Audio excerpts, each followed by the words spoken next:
Yes. think a lot of people don't realize that the number one asset in that business is the energy of the founder. Yes. I'm sure I've shared this with you. I know I have shared this with you, but I'm like, it reminds me of when I was a tour manager for musicians. The most important thing is that the star of the show, the people who everyone is paying a high ticket price to come and Yeah. see, Yeah. if that person is not able to go on stage and do their magic because they're tired, they're burnt out, they're worried about all of the things, that is the job of your support team. That is the job of It, all your partners, all the platforms, so that you can be the star yeah. that makes the audience feel something and feel like they It's too been can do the best metaphor good.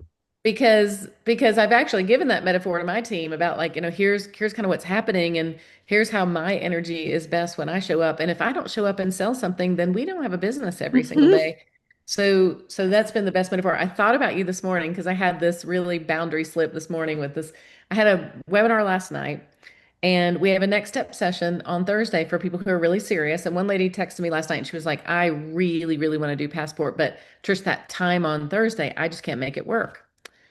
I never say, great, how about tomorrow morning? I never say this. I never do. I'll be like, hey, text me here. I'll be happy to answer your questions.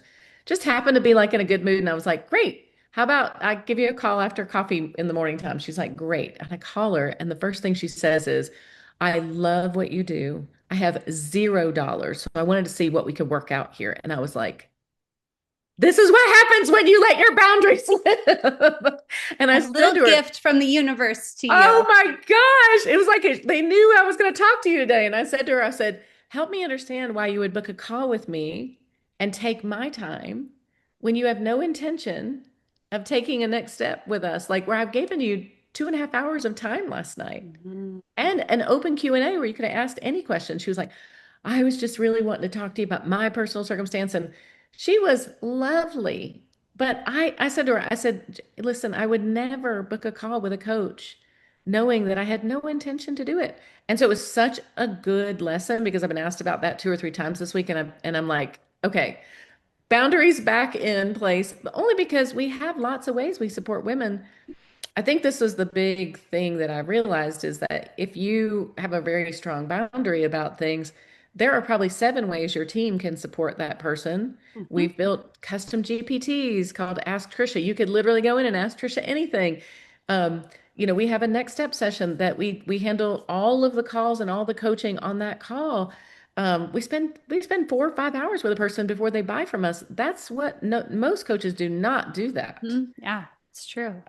So we are generous with our time within the constraints of when it's available and not to everybody. And that was almost like I literally got off that call this morning. I was like, I'm gonna have to tell Erin about that today. She'd probably have some coaching about that.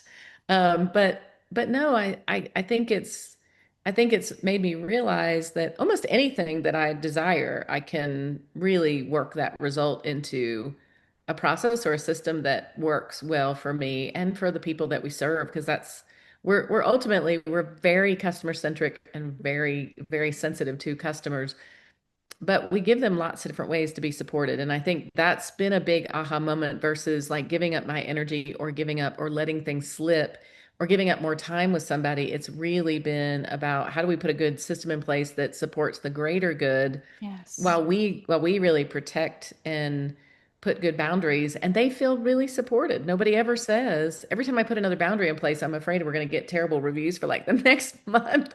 And nobody ever says it because we've really been thoughtful about it. So that's been a really big shift for me personally too.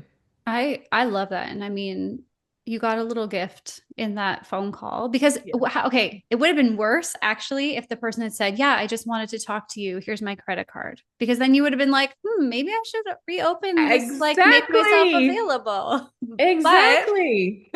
as expected, it was, not the right time for that person and their situation right now.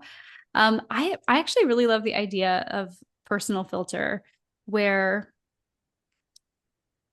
the every time you kind of say no to something that is kind of outside of the bounds of how you would normally do it, you are at the exact same moment saying yes to the vision. Yeah. Yeah. Like by It's saying no to so, having these individual, because I know, I think when we started working together, you were talking to a lot of people. I talk to everybody that signed up, Yeah. Yeah. 30 You people talk, a month. Like that's I a was lot talking of to people sales calls. constantly. I was constantly doing that. And I really thought, like, even in how I designed my program, I used to think I needed to teach everything live for somebody to actually get it. We changed that model and people locked in and did even better. Yeah. And then I Because thought I now had, they don't have you holding their hand in the same way. no, They can't say, I have no, to cry to Tricia today about the same thing that someone no. else cried to her about 3 hours ago. No, because similar to probably your best customers, our best customers are really internally motivated. I Yeah. mean, they don't have to be convinced and they don't have to be overly sold to. They are really personally motivated and they don't have to have somebody hold their hand because they didn't get to an executive level making 300K a year with somebody who like holds their hand and they actually feel offended. You attract a very different type of customer when you treat them like that. Yeah. So yeah, major like upgrade in the kind of people that you attract and also in the way that they like to be supported. So, and they can always extend the coaching experience by paying more. So if Yeah. they want a one-on-one, they're welcome to grab it. It's not part of our program, but they're welcome to grab it. And because we have such good systems in place, I was saying this last night on a call, out of, 800 women that we've helped launch businesses, we probably booked 10 one-on-ones after eight, like hardly anybody books it because they really get the support they need Mhm. inside of the way that we structure Passport. And I think it speaks to your, just how safe you make people feel and how you articulate the fears that these women have that are real. Um, I I also love you just said something, I know there's a marketing trend that I personally really hate Mm. where people say, dumb it down, talk to them like they're a 5 year old, explain it to a first Oh, grader. And something I really admire about you is you talk to your women yeah, as though they are the capable, intelligent women that they yeah, are. And I've yeah, always loved that about you. You treat your clients, your customers, your potential clients with so much respect. yeah. And They're I, incredible. it's, They're incredible. and you treat them like they are. Yeah, they're incredible and so capable. But it's funny, I think about I had when I was in Atlanta, I had this group of women that I was very, very close to. I called ourselves the Party of Five. The five of us met every quarter for, I don't know, I don't even know. Some of us started like 20 years ago. I mean, we met every quarter. And we would get, there would be a lady who was a CIO, two of us were CEOs, a woman who ran like the largest partner program for Salesforce, like just incredible, incredible women. And we would all get together. And when I think about our women, I think about, okay, if I were having a glass of wine and a nice little appetizer at one of our favorite restaurants, what would the conversation look like?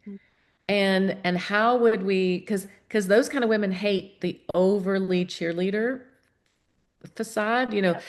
Erin, you can do it. Like Yeah. look at you, you're everything. I mean, I think about my friend Jennifer, who is basically like, Trisha, knock it off. Get back in there. It's like I think about the way we talk to each other and the way that we support each other and the way we also acknowledge like we're all moms in a lot of ways and we're all trying to like grow our kids up and make sure that we don't screw that up. And at the same time, we have really big aspirations about what we want to do, but we shouldn't sacrifice that because we have kids or because we have a mom. I get like a text a week from somebody that says like, I just can't do it. I'm a single mom. And I'm like, yes, you have to do it because you're a single mom. Mhm. Like it Yeah. has to You could happen. probably do it better than anyone else because you're a Right. single mom. You're going to Yeah. be more Already. committed than Yeah. anybody else. But I think about the way that dialogue goes down, and I think about that in like the tone that I talk to her in. We're just in the middle of like a brand relaunch, and I had to write the tone, the voice and tone of our thing. And I'm like, we should talk to her like she's a respected executive and we are girlfriends sitting at a dinner table talking about the future, the real risks of the future, what's at risk, and the real opportunities of the future. Like very candidly, what's at stake and what is possible. And I usually, it's funny, I always get this question at the end of every webinar, which is like, well, Tricia, like what's your success rate and how do you know that somebody's going to be successful? And I answer that because I know what the success rate is as we define success. But what I really say to them is you have to have these three things to really have it. And if you don't have these three things, you shouldn't do this. So let's go through them. Do you have this? And they're like, yes, yeah, sure, I have that. And I'm like, do you have this? Yes, I'm do. And then I get to the third one, and I'm like, you have to really, really have this. Be willing to do this. If you're willing to do this, you will be successful no matter what my success rate is. These are the characteristics. So it's like getting her to acknowledge this is not about me getting on a dog and pony and making all the like juggling and making sure she knows that I just know all the things. It's not about that. I don't think it ever comes down to when she decides to work for us, whether she really believes I'm credible or our program's going to make it happen for her. I don't really think it ever comes down to that. It always comes down to her personal belief that she can do it and that she's going to do it. Yeah. And that's the number one reason she spends money or she doesn't spend money a lot of times. So I wish I was better. Like as a coach, so many times I wish I was better. I think about like, what would Erin ask or what would, Bev ask? And I think about like what would somebody ask if they were in that position to challenge somebody's thinking about what's possible for themselves? Can I offer that something about that? Because Yes, I think that please. that's like a really interesting thing. But I actually love that you just straight up tell them the three ingredients that you've seen that make people successful or not. Yeah.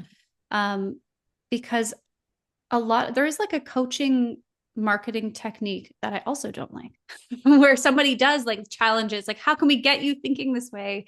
But then Yeah. you're often spending, I'm sure you have, maybe sometimes you've had people in your program like this, but then you spend more time like coaching them on their belief in themselves rather than Yeah. like helping them figure out what's between them and their next lantern.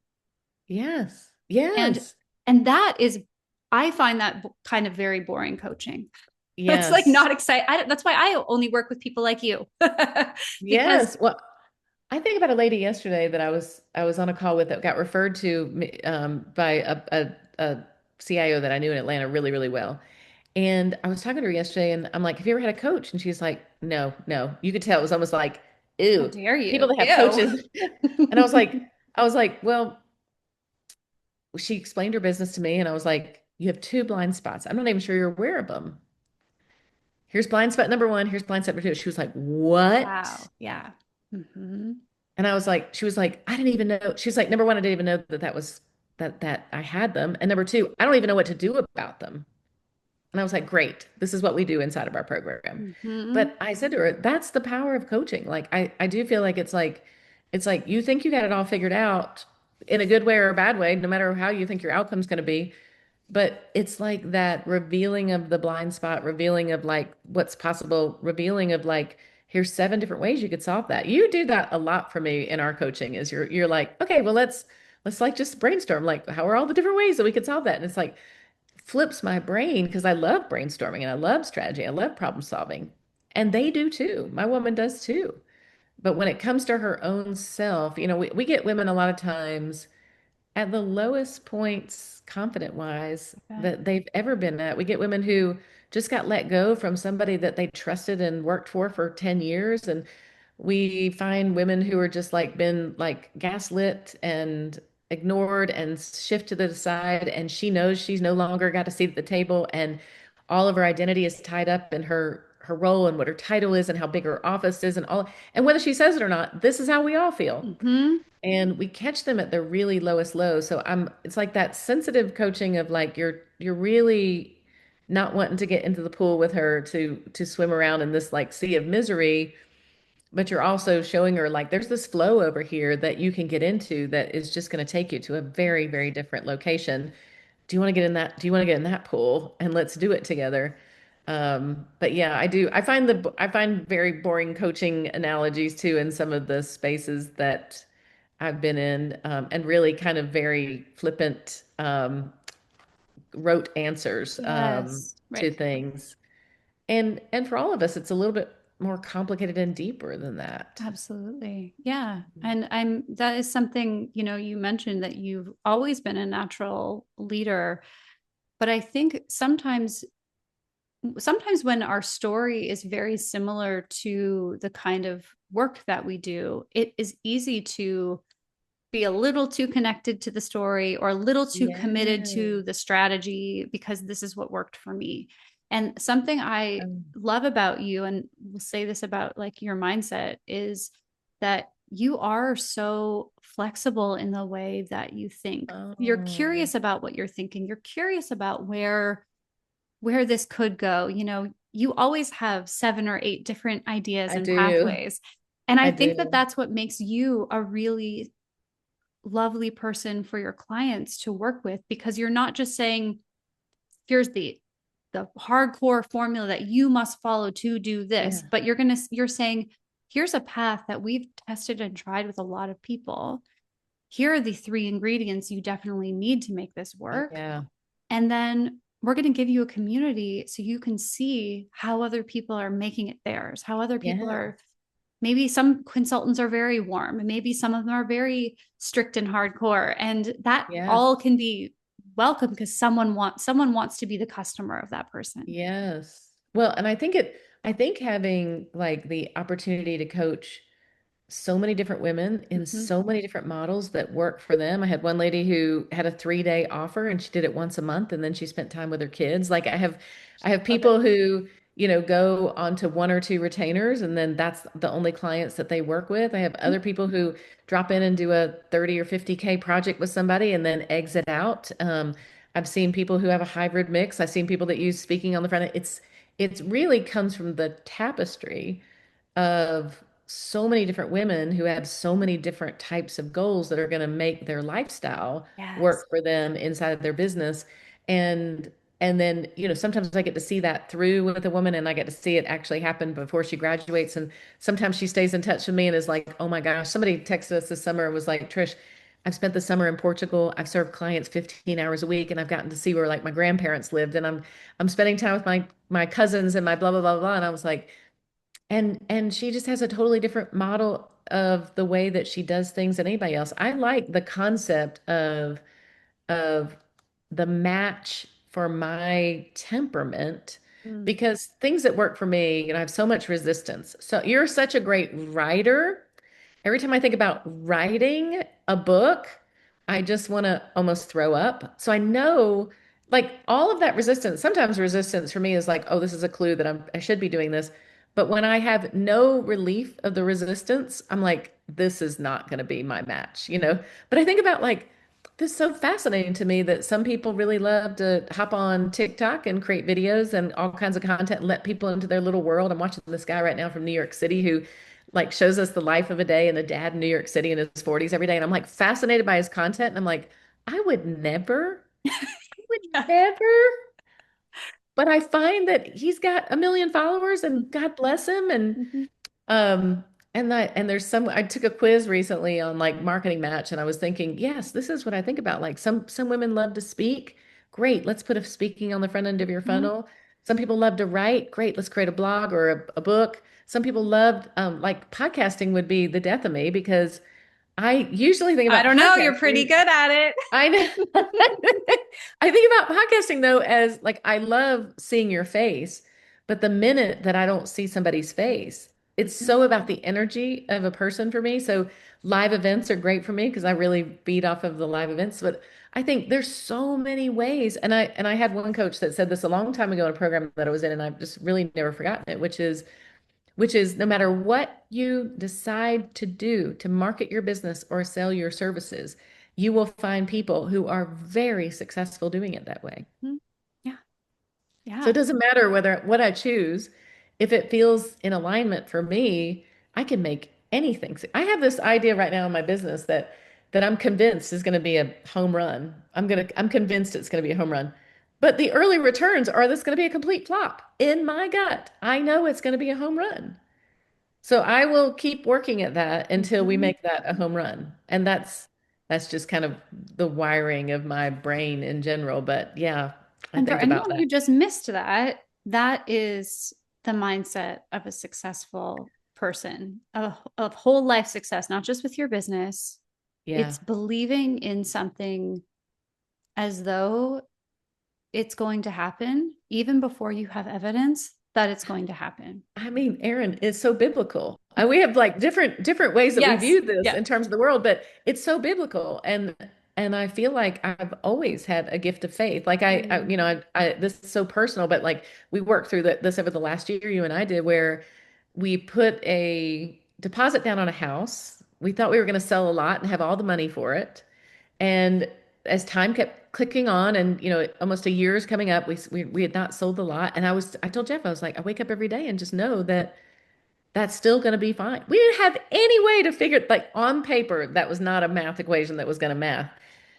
And at the very last minute, my husband comes in one morning and is like, "You're not going to believe this." He'd been in the military. He's like, "I can get the military thing. We have I mean, we live out in a place where real estate is crazy." And I'm like, "I didn't think we could get it for this much money." And he's like, "Yeah, we got it." And I was like, I just have a deep sense of peace when things are in alignment, even though I do not know how that is going to work out.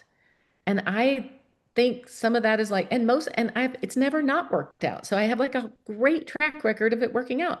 But it's always been a lot of adjusting and fine tuning and, just seeking out or like being aware, like being just aware of where the opportunities are and the little doors open and sliding through them as fast as you can before they close again. But yeah, we have like different ways that we see Yeah. that, but Yeah. such similar resolve once things are in alignment like you did. I would have never in my life would have said, I would have been somebody who would have said, please do a tarot card reading with me.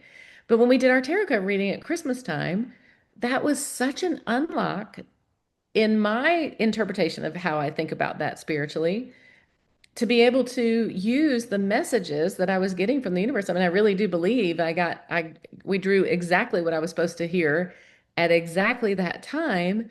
And I think like that resolve to the future really, really was the unlock for kind of where we are today.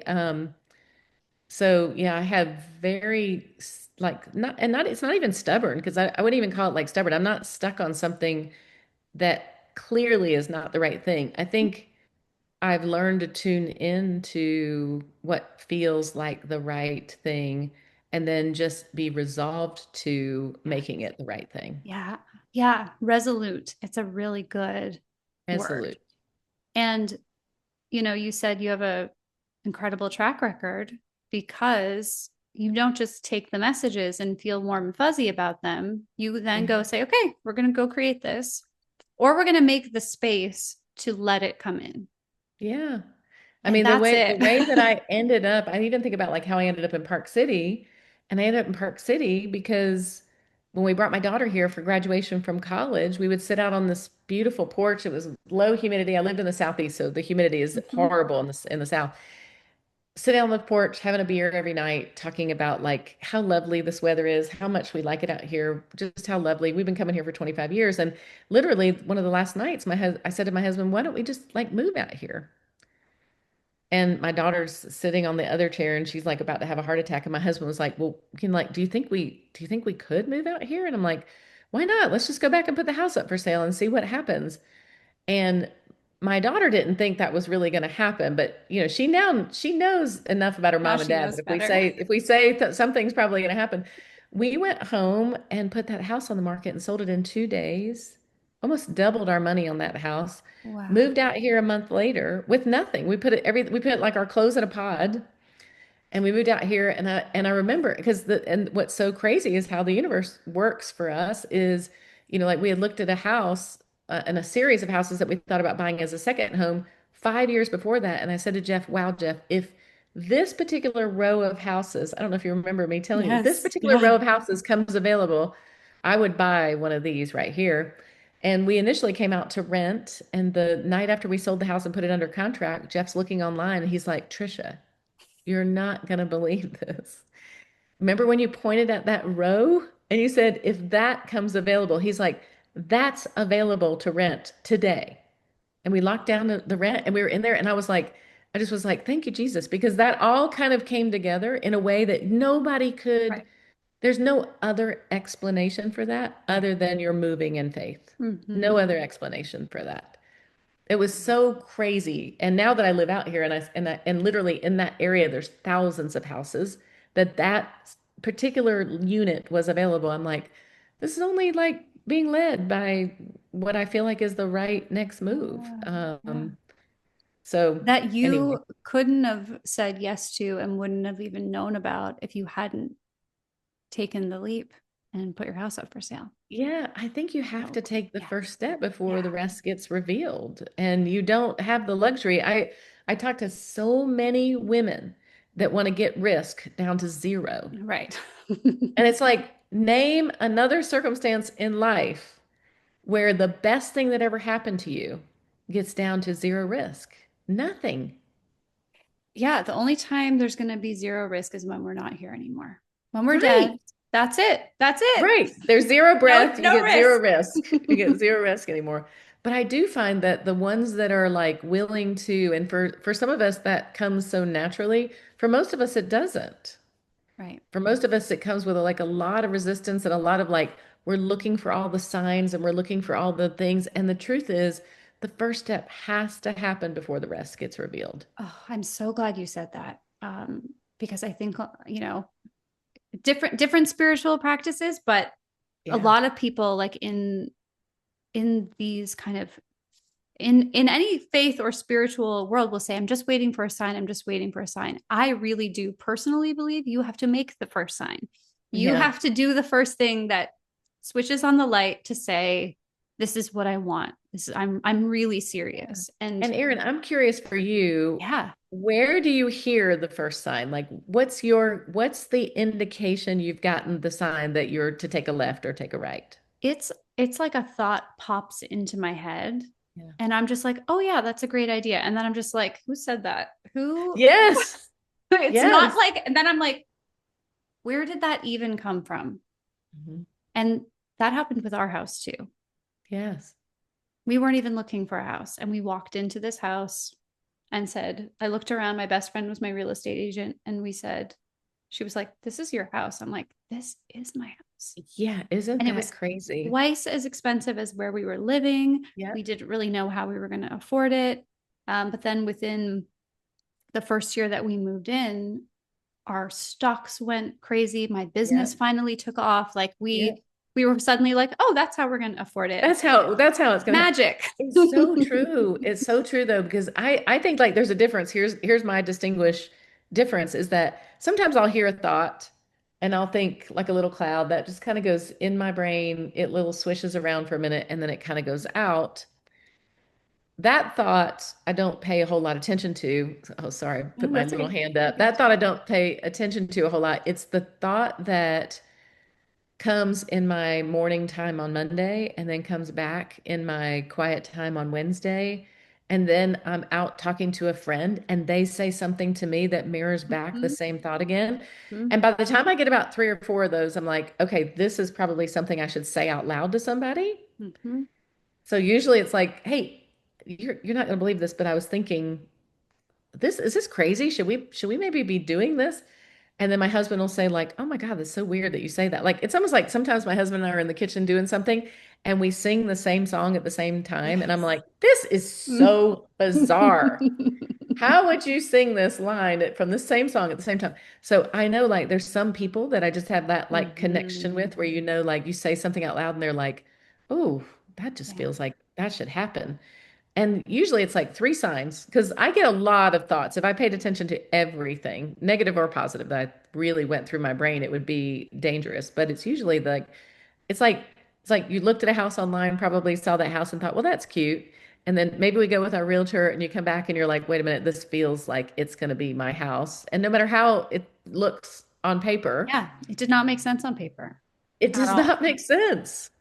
And that Yeah. was it was a year before COVID happened. And we're in Canada, so we had a lot of lockdowns. We would Yeah. have been stuck in a open Oh, concept oh, condo with our oh, two toddlers. oh my God. It would have been, That sounds like a I don't think our special marriage place would in have hell. survived. But instead, Oh we my had this God. beautiful house with many rooms, now like separate buildings for our offices and a backyard. And I'm just like, thank you to the universe Yes. for keeping us sane And they and knew married. exactly what you needed at exactly the right time. Isn't that fun? That would have been horrible. I think about the people that got locked down in studio apartments in New York City and Yeah. couldn't go out. And I'm like, and I remember just being in COVID, we lived at the lake and every day we got out on our boat Yeah. and we sat on the back porch and like had this beautiful breeze going through. We get Yes. our laptops out and my daughter had a meltdown one day at the lake and about COVID. And I was like, I just want you to look around. Yeah. This is where we I are. want you to Yeah. see. I'm like, we're on a boat in the middle of a lake surfing during Yeah. COVID. I Yeah. think we're gonna be okay. Yeah. It was like, just consider all the people that are literally, like are not able to leave a 10 by 10 room Yeah. and go anywhere during this time. So, oh my gosh. And so much of it is possible because of you saying yes to you and what you've created. Yeah. I know there are people who are still stuck on, you said there were three things. And sorry, everybody, you have to watch the webinar. You have to go I attend. know. She's not going to tell us the ingredients. I'm not even going to ask because I know you have to just go to find out what the ingredients are. I'd be happy to share. I'd be happy No, to don't share share it. on the Make them come. masterclass, on the Come to the masterclass. masterclass. Yeah, that's so funny. That's so funny. I didn't even realize I didn't share them with you No, guys, but yeah, it's good. I think it's good, and because I think that we were just talking about kind of our own intuition, or however that comes up for you. I think if you're thinking about something, if this sounds interesting, if you're hearing Tricia's voice and you're thinking this is a path I need to investigate. She's a ton of beautiful resources. We're going to link to all things Thrive Hive, Tricia. Get on her list, go to her class, check it out. I can say with full authority, I've seen behind the scenes. It's very good. it She's the is real very deal. good. And I'm very Tricia and I proud have of it. talked about this. There are not a lot of people who do things online who we love and trust, Yeah, unfortunately. But yeah, Thrive Hive is real and incredible. yeah. So much of that has been such a gift to buy so many things over the years that have been such a disappointment. Because Yeah, I that's a bought all the gift. things. I know a lot of your listeners probably have too. We love all the things. But it's funny. I did a mastermind a couple of years ago, and it was a very bro marketing mastermind. But Mhm. I just really loved these three guys. And what I realized when I got on the inside of that mastermind, and they were absolutely brilliant, absolutely, but they were really the real deal, truly the Mhm. real deal. When I got on the inside of that mastermind, I just got to see what it was like to experience somebody who over delivered every Ah, chance they got. yeah. And I remember finishing that program and thinking if I get my program to half of how they surprised and delighted me the entire time I was part of this would be absolutely incredible. I'm gonna work my tail off to make that feel like that but I still think, like I buy a lot of things that I remember Bev saying to me one day, listen, if you get 10 or 20% out of a program that you buy, you actually have probably gotten more than like that's a good value sometimes. And I think the opposite. I think if somebody comes in and gets 80 to 90% of what they were looking for inside of my program, I'd be thrilled because the bar is so low in our space for Absolutely. actual getting what you paid for. And when you really blow it out of the park for somebody, I mean, we really, really worked hard on that over the last year. And when I look at our Trustpilot reviews and I think about like, oh my God, like you read somebody who did a Trustpilot review 4 years ago and you're like, oh, we just were not there. And you think about all the iterations and all the small little tiny tweaks that you Mhm. made where somebody just feels like they walked into the most luxurious spa ever and put a luxurious lushy robe on and we're taking care of every step of the way. That is become like our standard for how we want somebody to feel when they do our program. And your people I know would be our people too. So if anybody has any interest in that, Yes. please come learn about the three things. She won't text you and she won't call you personally, though. don't She's don't not, ask don't me to ask meet her with you for a before my personal phone coach. call. Thank you Oh, so much, Tricia. We'll post everything in the show notes for today's episode amazing. and last week's episode. Um, I adore you. I love what you're building. You're a constant inspiration to so many people. And I just beam love right at you. Oh, I feel it. I'll take it all the love that I can get. So thank you so much. I can't believe we haven't done this yet. So I'm so glad we're getting a chance to do it. And I just anybody that's considering coaching with you or working with you, this has been one of the most transformational 2 years of my entire business life. Oh So my gosh. I'd say right back at you that, as I think everyone needs a coach at every time. When you get lucky enough to get one that is such a great fit and understands your world and speaks your language and can be so supportive, it is absolutely transformational. I wish we had a little timeline that we could like fast lapse my business from the time we start working together to where it is now. It's been worth every single penny. So if somebody's listening and they can work with you, they absolutely should. That's Um, so very they should kind. work with us both. Yes, They they would get out, they would should. get all the things. Oh my gosh. Yeah. Go be a All the consultant. things. It's the best. Have Fridays off like Trisha. Have people at Exactly. your house for 2 weeks if you want them, I or know. go travel to Portugal for a month. Exactly. Exactly. Oh, thank you so much. Thank you.